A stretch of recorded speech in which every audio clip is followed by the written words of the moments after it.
Hey guys, how's it going? It is my different username here, and today I actually get to be showing you one of the best light machine guns to use in the game Call of Duty Ghosts due to its versatility, its mobility, also the fact that it has many trade-offs to the point where it actually becomes a well-balanced rifle when it comes to the low rate of fire and also the low recoil, meaning that any long-range targets would have to fear this gun and its presence anytime a player comes around the corner or has a standoff with you across the map. And there's a lot of amazing aspects about this gun, so here it is, the LEGO M27 IAR.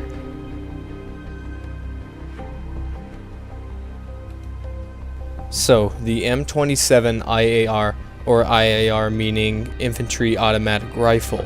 Basically, this gun is a light machine gun built off an assault rifle platform, which actually is an amazing aspect if you think about it, because of the fact that most light machine guns come with belt-fed mechanics. It actually makes it very difficult to use in close quarter combat, making this gun something that can be used at long range to suppress enemies, and also something that can be used to clear out a house or a building at the same time. Now, when I said the M27 could be used in close quarter combat, obviously the model from Ghost couldn't be, because look at the size of this barrel. It's absolutely insane how big it is.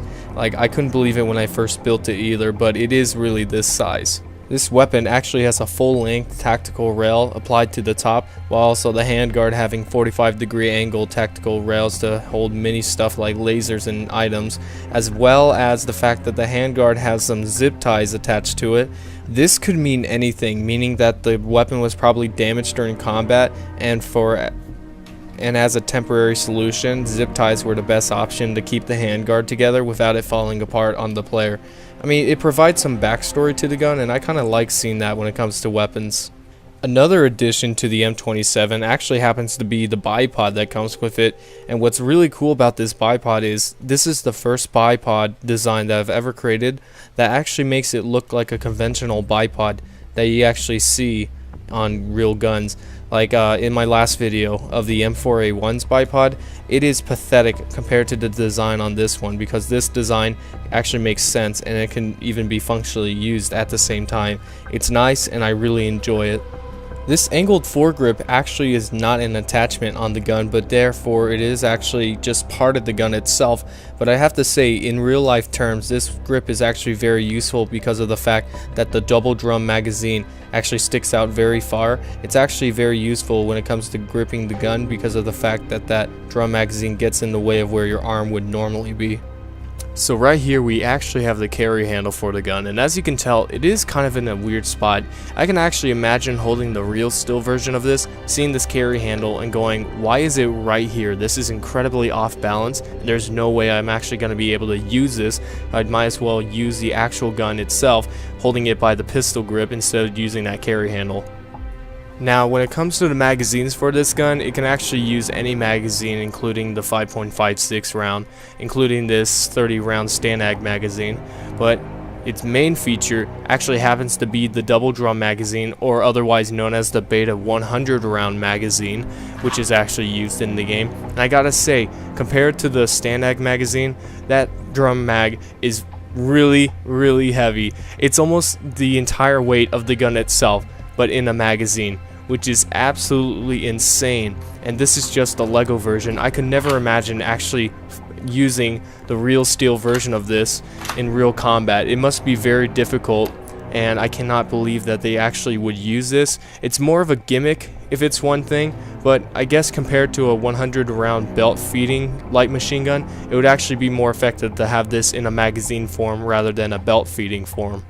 So this is the receiver for the M27 IAR, and as you can tell, it actually has a lot of adaptations compared to any type of AR platform out there when it comes to the textured pistol grip and an ambidextrous fire selector, and also as well as a lighter bolt pull. If you actually compare the bolt pull from this compared to the M4A1 I just made 2 weeks ago, as you can tell, there is actually a faster bolt pull on this than there is on the M4, actually making this a realistic recreation of how the guns actually compare to each other when it comes to real life.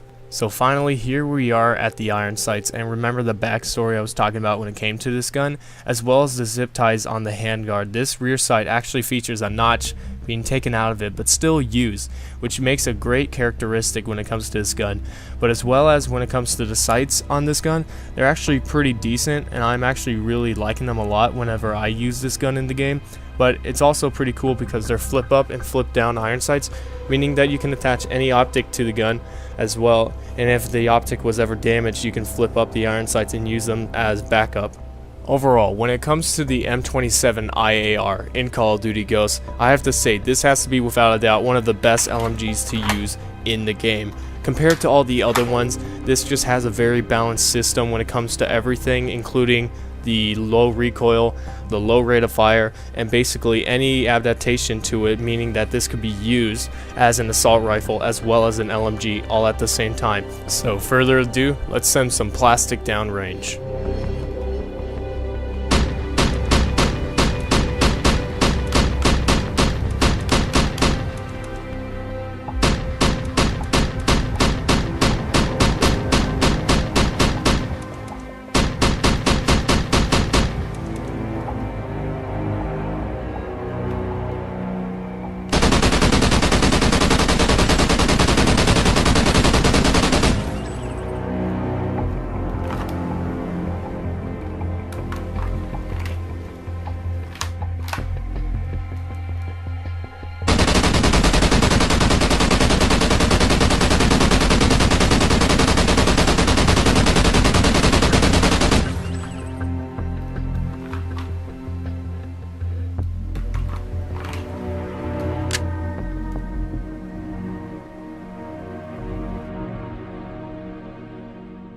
So subscribe for more Ghost weapons, like, favorite, and comment if you have enjoyed, and as always, thanks for watching.